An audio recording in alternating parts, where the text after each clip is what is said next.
झांसी के बड़ा गांव में उत्तर प्रदेश ग्रामीण बैंक के सामने खड़े एक ट्रक में सोमवार दोपहर 1 बजे अचानक से लग गई आग, जिससे इलाके में मच गई अफरा तफरी। स्थानीय लोगों ने बाल्टियों से पानी डालकर आग बुझाने का किया प्रयास, लेकिन आग की तीव्रता के कारण वह आग पर काबू पाने में रहे असफल। सूचना मिलते ही तुरंत मौके पर पहुंची फायर ब्रिगेड की टीम और दमकल की 3 गाड़ियों ने काफी मशक्कत के बाद आग पर पाया काबू, लेकिन तब तक ट्रक पूरी तरह से जलकर हो चुका था राख। प्रारंभिक जांच में कूड़े की चिंगारी से आग लगना बताया जा रहा है हादसे का कारण। जांच में जुटी पुलिस। ललितपुर में सोमवार को समाजवादी छात्र सभा ने निजी स्कूलों पर शिक्षा के नाम पर कमीशनखोरी और मनमानी फीस वसूली का आरोप लगाते हुए किया प्रदर्शन। संगठन ने उप जिलाधिकारी के माध्यम से राज्यपाल को ज्ञापन भेजकर कार्यवाही की उठाई मांग। प्रदर्शन के दौरान छात्र नेताओं ने बताया कि कई निजी विद्यालय अभिभावकों को तय दुकानों से ही किताबें और अन्य शिक्षण सामग्री खरीदने के लिए करते हैं मजबूर। इससे स्कूल प्रबंधकों को मिलता है मोटा कमीशन। छात्र सभा ने इस पर रोक लगाने और संबंधित स्कूल प्रबंधकों के खिलाफ सख्त कार्यवाही की है मांग। जालौन के कोंच नगर स्थित काशीराम कॉलोनी में स्मार्ट मीटर लगाए जाने के विरोध में सोमवार को महिलाओं ने किया प्रदर्शन। कॉलोनी की गरीब और मजदूर वर्ग की महिलाओं ने विद्युत विभाग पर गंभीर आरोप लगाते हुए कहा कि कर्मचारियों ने उनकी अनुमति के बिना पुराने बिजली मीटर हटाकर जबरन लगा दिए हैं स्मार्ट मीटर।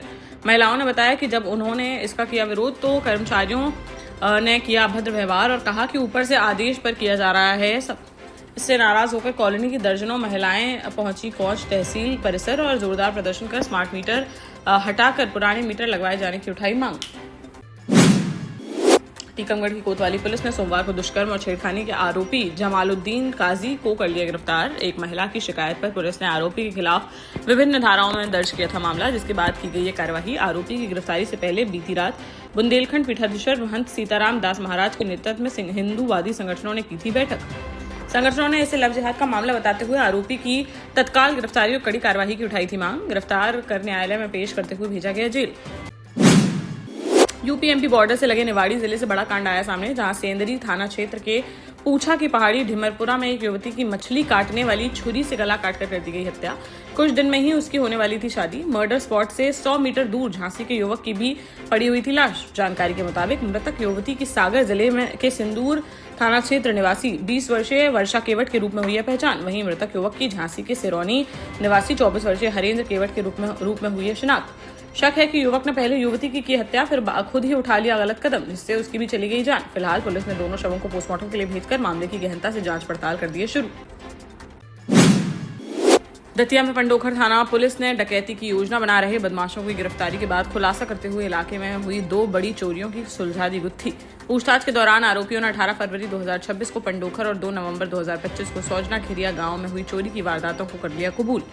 इसके बाद पुलिस ने आरोपियों को रिमांड पर लेकर चोरी गए माल की तलाश की शुरू। अलग अलग ठिकानों पर दबिश देकर दतिया और भिंड जिले के कई स्थानों से करीब 12 तोला सोना और लगभग 1.5 किलो चांदी की गई बरामद, जिसकी करीब 21 लाख रुपए आंकी गई है कुल कीमत। इस मामले में पुलिस ने 7 आरोपियों को किया है गिरफ्तार, जिनमें भिंड और ग्वालियर के साथ दतिया के आरोपी भी हैं शामिल। सागर जिले में कानपुर हाईवे पर कर्रापुर स्थित राजा ढाबा के पास खून से सने बोरे में मिले शव मामले में आरोपियों तक पहुंच गई है पुलिस। अवैध संबंधों के चलते मृतक 38 वर्षीय महेंद्र पिता कोमल लहरवार की कुल्हाड़ी मारकर की गई थी हत्या। बताया जा रहा है कि मृतक के आरोपी की पत्नी से थे अवैध संबंध। जिस महिला से थे संबंध, उसके पति ने खाने के बहाने महेंद्र को बुलाया घर और फिर वहां पहुंचने पर उसने पत्नी व बेटों के साथ मिलकर उसकी हत्या कर बोरे में भरकर सड़क किनारे फेंक दिया गया था शव। सागर के मोतीनगर इलाके और बंडा के भेड़ा गांव के रहने वाले हैं आरोपी। नाम सामने आने के बाद से पुलिस आरोपियों की कर रही है तलाश, जबकि मुख्य आरोपी बीमारी के चलते अस्पताल में है भर्ती, जहां पुलिस उसकी कर रही है निगरानी। झांसी के मोड़ स्थित गल्ला मंडी में सोमवार को उस समय हंगामा जैसी बन गई स्थिति, जब गरौठा विधायक जवाहरलाल राजपूत निरीक्षण करने पहुंचे गेहूं की खरीद केंद्र और वहां बारदाना यानी बोरे की कमी आई सामने। किसानों ने विधायक से की शिकायत कि बोरे न होने के कारण खुले में पड़ी है उनकी उपज और तौल भी नहीं हो पा रही है उनकी। विधायक ने मौके पर स्थिति देखी तो नाराजगी जाहिर करते हुए सीधे पीसीएफ के अधिकारियों को मिला दिया फोन पर उन्होंने अधिकारी को कड़ी फटकार लगाते हुए कहा कि किसान है परेशान और उन्हें किया जा रहा है ब्लैकमेल। उन्होंने स्पष्ट कहा कि शासन स्तर पर बारदाना की नहीं है कोई कमी, इसके बावजूद मंडी में बोरे उपलब्ध न होना अधिकारियों की दर्शाता है लापरवाही। विधायक ने चेतावनी दी कि सरकार इस मामले में है बेहद सख्त और किसी भी स्तर पर लापरवाही नहीं की जाएगी बर्दाश्त।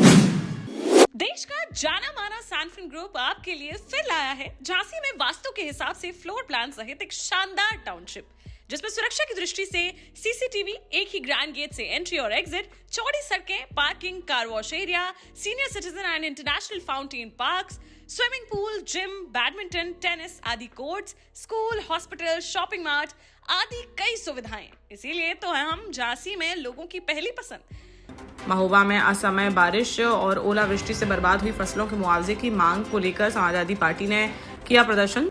सांसद अजेंद्र सिंह लोधी और जिलाध्यक्ष शोभालाल यादव के नेतृत्व में पार्टी कार्यकर्ताओं ने सदर तहसील पहुंचकर तहसीलदार को सौंपा मुख्यमंत्री संबोधित 4 सूत्रीय ज्ञापन। पिछले दिनों हुई बेमौसम बारिश और तेज हवाओं से फसलें हो गई थी बर्बाद, जिससे किसान आर्थिक संकट का कर रहे हैं सामना। सपा सांसद अजेंद्र सिंह लोधी ने सरकार पर हमला बोलते हुए कहा कि ओलावृष्टि से किसानों का 80% तक हुआ है नुकसान, लेकिन सरकार इस पर नहीं दे रही है कोई ध्यान। उन्होंने आरोप लगाया कि किसानों की आय दोगुनी करने का दावा केवल कागजों और बयानों तक ही है सीमित।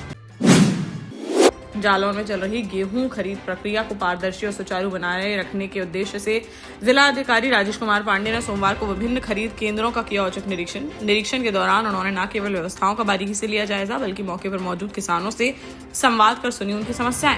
जिलाधिकारी ने जालौन मंडी में स्थापित 14 गेहूं खरीद केंद्रों में से 8 केंद्रों का किया निरीक्षण। वहीं कौंच मंडी में संचालित 3 केंद्रों में से 2 केंद्रों पर पहुंचकर व्यवस्थाओं के लिए जानकारी। इस दौरान उन्होंने विशेष रूप से बारदाना यानी बोरे की उपलब्धता, खरीद प्रक्रिया, तौल प्रक्रिया और किसानों को मिलने वाली सुविधाओं की स्थिति की जांच।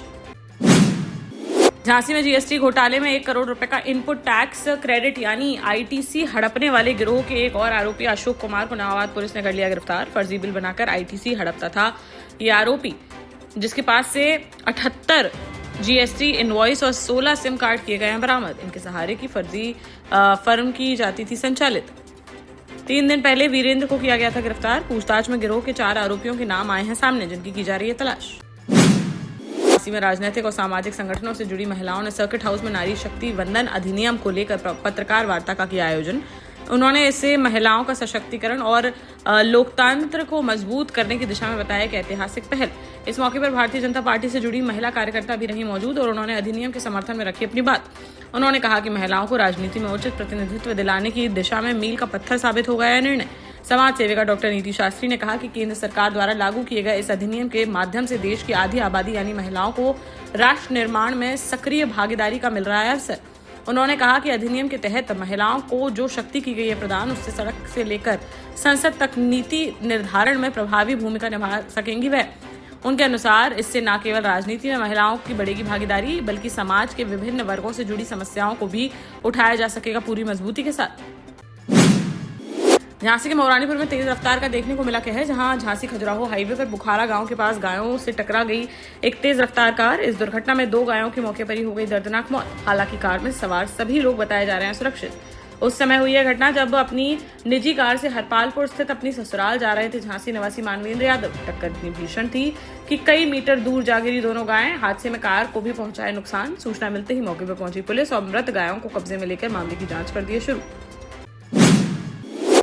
महोबा जिले के बरभौली गांव में डॉक्टर भीमराव अंबेडकर जयंती मनाने की अनुमति न मिलने पर ग्रामीणों में देखने को मिल रहा है आक्रोश। ग्रामीणों का आरोप है कि पुलिस की गलत रिपोर्ट के कारण प्रशासन ने आयोजन में डाली है बाधा और शांतिपूर्ण कार्यक्रम के बजाय 12 लोगों को कर दिया है पाबंद। पूर्व मंत्री दद्दू प्रसाद ने भी इस मामले में प्रशासन की कार्यवाही पर उठाया सवाल। पूर्व मंत्री ने शासन से अपनी जिद छोड़कर ग्रामीणों को अनुमति देने की अपील। झांसी में वरिष्ठ समाजसेवी डॉक्टर संदीप सरावगी को एक और जरूरतमंद बेटी के विवाह में सहयोग करने का सौभाग्य हुआ प्राप्त, जहां एसआई टोला निवासी मुस्कान परवीन का विवाह हुआ संपन्न। इस अवसर पर डॉक्टर संदीप ने आगे बढ़कर बेटी की शादी में हर संभव सहयोग कर एक अभिभावक की निभाई भूमिका।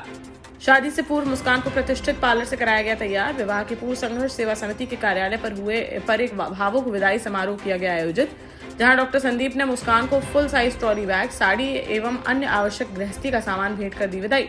इस दौरान वहां मौजूद लोगों की आंखें हो गई नम। झांसी ललितपुर के बुंदेलखंड राइडर्स ग्रुप ने शानदार प्रदर्शन करते हुए भोपाल में लहराया परचम, जिसमें अनुराग उर्फ अमित शर्मा को इमर्जिंग राइडर का मिला अवार्ड, तो वहीं अग्नि शर्मा को राइडर ऑफ द ईयर के प्रतिष्ठित पुरस्कार से किया गया सम्मानित। इसके साथ ही बुंदेलखंड राइडर्स ग्रुप को भी विशेष सम्मान हुआ प्राप्त, जबकि अन्य दोनों राइडर्स को इवेंट में भागीदारी के लिए मोमेंटो किए गए प्रदान। इस कार्यक्रम में झांसी से अनुराग उर्फ अमित शर्मा, अग्नि शर्मा के अलावा गौरव कपूर और जैक्सन पाल, वहीं ललितपुर से पुष्पेंद्र सिंह, अभिषेक राजपूत और प्रदीप राजपूत ने किया प्रतिभाग, जिन्होंने पूरे जोश के साथ अपने ग्रुप का किया प्रतिनिधित्व। 12 साल पहले अपने स्टार्टअप के साथ ही योग्य नेतृत्व, अनुभवी टीम और सक्षम सेंट्रलाइज और उत्तरदायी प्रबंधन के बल पर सबको घर गुणवत्ता के साथ समय पर घर की योजना के तहत सैनफिन समूह ने बहुत ही कम समय में 1500 से ज्यादा यूनिट्स को दिया है कब्जा। समय पर डिलीवरी से हमारे ग्राहकों में बढ़ा है विश्वास और मिली है संतुष्टि। सैनफिन समूह ने बहुत कम समय में Sanfin Ashok city, green homes residency, green homes city, Sanfin Ashok valley, Delhi public school, Sanfin शाखा, केन सैनफिन अस्पताल सहित कई अन्य परियोजनाओं के साथ नई झांसी के निर्माण में स्थापित किया है एक बड़ा मुकाम। तो आप भी आज ही आइए अपने परिवार के साथ और कीजिए अपने सपने साकार।